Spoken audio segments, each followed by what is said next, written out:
let's break some rules. So when you're preserving food, there are basic rules you follow because you want to make sure that your food is safe to feed your family later. The National Center for Home Food Preservation is the big one for the United States, where they give guidelines. They've done scientific testing on the foods. They kind of know how things work, so they pass it on to you to do. But do you have to follow all the rules precisely? No. So let's talk about those. And hi, I'm Darcy from the Purposeful Pantry, where we talk about dehydrating everything all the time. And I'm glad to have you here. I've heard you have to blanch everything before you dry it. Is that true? In fact, no, you do not have to blanch everything. You don't really have to blanch anything if you want to. Here's the deal. Blanching helps stop the enzymatic process that makes food go bad on your shelf. It helps stop oxidation in those things that are going to oxidize, like potatoes. If you've ever done potatoes without blanching them first or cooking them, you'll find that they probably turn dark and they're very unappetizing. They are not ruined. You can still eat them. They still will taste exactly the same. They've just oxidized, kind of like an apple or banana that sits out for too long.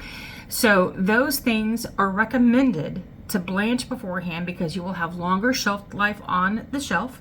You may have a better texture when you rehydrate it to cook, like celery is one of those things that's recommended to blanch, but it's up to you because it falls under the, if you eat it fresh, you don't have to blanch it, but it will hold its color longer. The texture will be softer when you rehydrate it to cook, and all those kind of things. So that's a personal thing. So blanching is recommended, but it's not necessary all the time. So it's going to be a case-by-case basis, and you should always test it one way and the other to see what you prefer.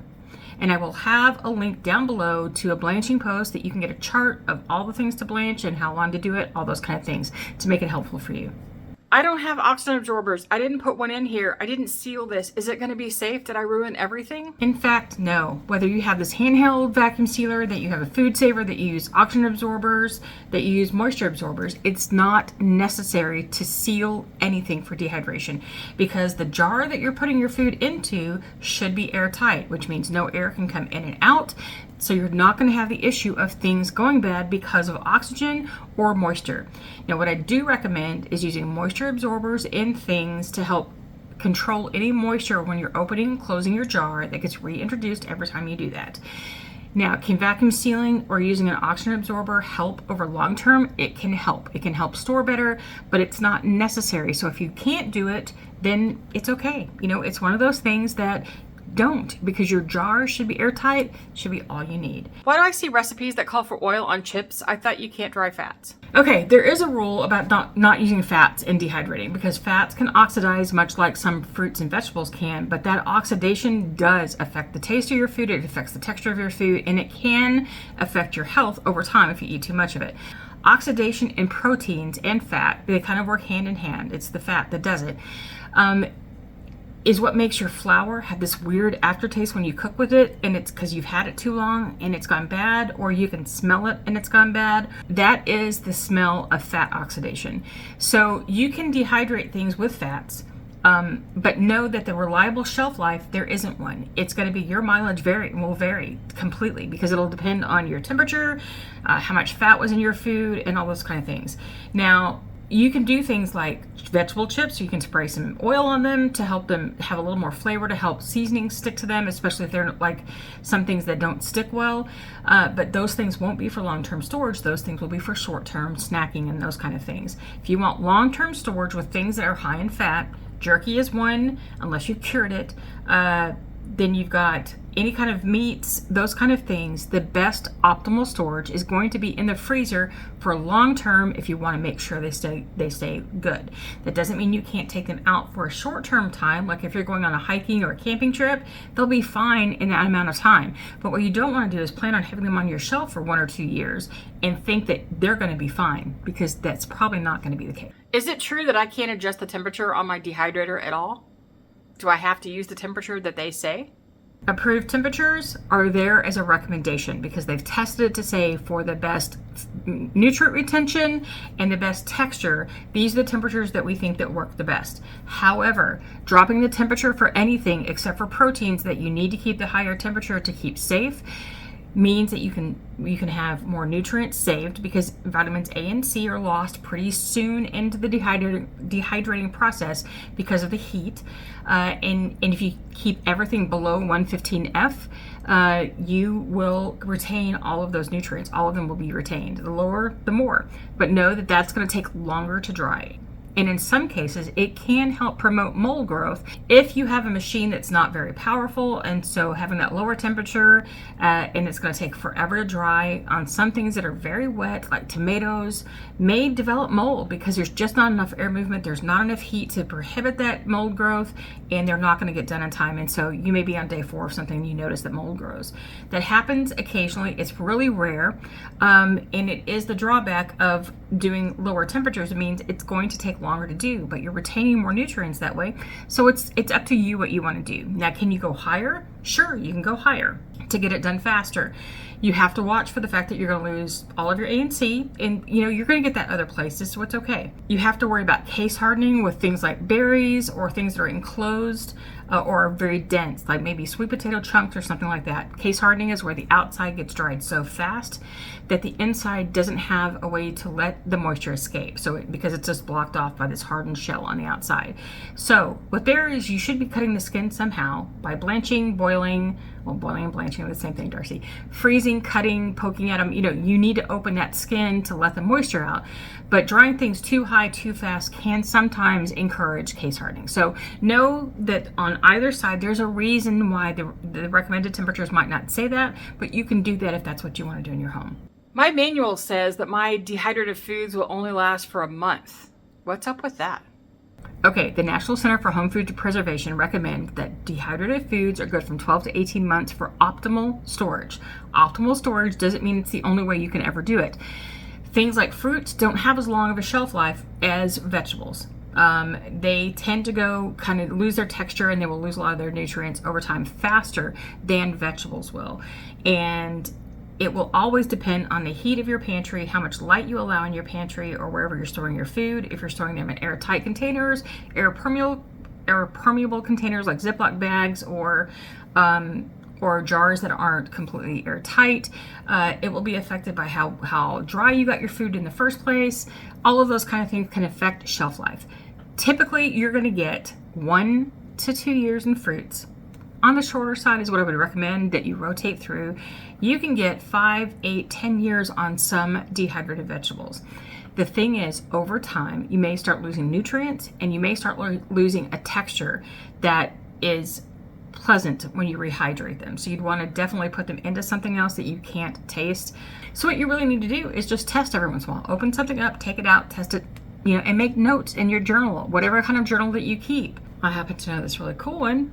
But wherever you keep notes of things so that you know how long it really lasted on your shelf, so that you know that, okay, I've got 5 years that these vegetables will stick on my shelves. We're good. So know that recommendation is for best optimal storage. Then it's up to you how long you want to keep your food. It takes me forever to dehydrate all of my greens from my garden because I have to lay out the leaves separately. That's dumb. Were you that kid with your sibling in a car? He touched me, she touched me, she passed the line, she touched me. Okay, dehydrated foods are kind of like that. If you have dense foods that need air movement, you want to give them space. But there are a lot of foods that you can pack it on because they're going to shrink so fast and so quickly, they're going to make all this room and it won't matter. Greens are like that. Mushrooms are like that, onions are like that, celery is like that. I mean, there are a lot of vegetables that as they dry, they just shrink up a lot. So you can kind of pile those on a little denser than what you see recommendations for. Now, for something that's really, really liquidy, like tomatoes, I would not pile tomatoes on each other because one, they can start sticking to each other and they're not going to get that air movement that's needed to get them dried out before any kind of mold sets in. You want to give them some space. But those things that shrink up a lot, pile those puppies on, get that stuff in your dehydrator and get it dried. It's going to be fun. Is it true you can't dehydrate eggs? So, eggs are a thing, yes. The recommendation from the National Center for Home Food Preservation is not to do eggs ever. And their reasonings are salmonella issues with commercially purchased eggs in the States because not every egg is pasteurized. Not being able to keep eggs up to a safe temperature of 165F, which I think is 72C, to make sure they maintain that temperature to not have issues with any kind of food poisoning down the line. And the fact that you may not be able to control where your eggs came from and know for sure what they're like. Now, if you're raising your own eggs, salmonella is not an issue for you at all. The issue will be the heat, to make sure the heat stays at a safe temperature. Does that mean you cannot do eggs? It does not mean that. What it means is that they say don't do them for these reasons. Now, if you choose to do eggs, there are some things that you can do to mitigate problems. They're not always great to rehydrate. You can cook them first and scramble them with no fats at all, and then dehydrate those, and then run them through a 250-degree oven for about 10 minutes to make sure that you've taken care of any kind of issues. Okay, you can powder them and then store them. They won't be good for baking. They will only be good for eating. You can rehydrate them to make scrambled eggs again or to make stir fries and stuff like that, but they won't rehydrate as raw so that you can use those in baking. Now, if you do raw eggs, again, there's this issue of keeping your dehydrator at a safe temperature that causes a problem. That's the biggest issue. So if you choose to do them, then do them in the oven afterwards at 250 for about 10 minutes to make sure that you've baked off any kind of issue, and then you should be fine. Now, that's always going to be a choice for you to make in your own home, as all of these guidelines are. Know the information, make choices that work for you. The guidelines are there because they've been scientifically tested. This is what we've found, but none of them are hard and fast rules. The egg one, I tend to stick with. I won't dehydrate eggs. I purchase freeze-dried because I've had bad food poisoning that put me in the hospital. I never, ever, ever want to have that happen again. So for me, eggs are off the table for dehydrating. They will always be freeze-dried. I didn't condition anything in my pantry. Is it all going to be bad? Conditioning is my rule. Okay, it's recommended by the NCHFP, but it's one of those things that I stick to pretty hard and fast for storage. Conditioning is where you put some food in a jar that's got enough space to move around some. This one's a lot, but that's okay. And then you flip it over once a day, make sure that nothing sticks, make sure that there aren't clumps of food sticking, you make sure that stuff doesn't stick to the top that can't easily be shaken off. I'm talking about easily like this, okay? If you have to do this a couple of times, put it back in the dehydrator. If you get clumping, put it back in the dehydrator. If you see moisture building up, put it back in the dehydrator. If you see mold, throw it away. Conditioning is the thing that you do to check to make sure your food is dry before you put it away for storage. Like before you say, okay, I'm not going to touch this again for a few months, because then you might find mold growth if you didn't get everything dry. And that's probably the biggest mistake that new people make when they're dehydrating, is they think that it's dry and it's not. And they find mold and then they get really upset because this is stupid, I'm going to quit. Now, do you have to condition? No. I feel really strong that you should, especially if you're new and you don't know how things work when they dry. What do? For not conditioning, I dry longer than necessary, because that way I know it's all dry. Okay, I just let it go until I know it's dry and I don't have to worry about it. If I'm even concerned a little bit, I will condition things. I'll just set them out there and look at them for a few days and know, okay, it's good, we're good, I'm done. But if you're new and you've not dehydrated before, I can't stress enough to condition your food before you put it on the shelf so that you can know for sure that it's dry. You can catch it before it molds, you can dry it more if you need to, and that you've not wasted all the money, the processing, the electricity, and the time in your garden if you do that on food that just turns and molds because you didn't get it dry enough. Now, if you have rules that you've heard that you wonder if they're really necessary or not, drop some of those down in the discussion box because I'd love to answer them for you. So if you like to learn how to vacuum seal your food with a handy vacuum sealer that you don't have to get a big machine out for, watch this video right here where I show you how to use this one. And until I see you again next time, happy dehydrating.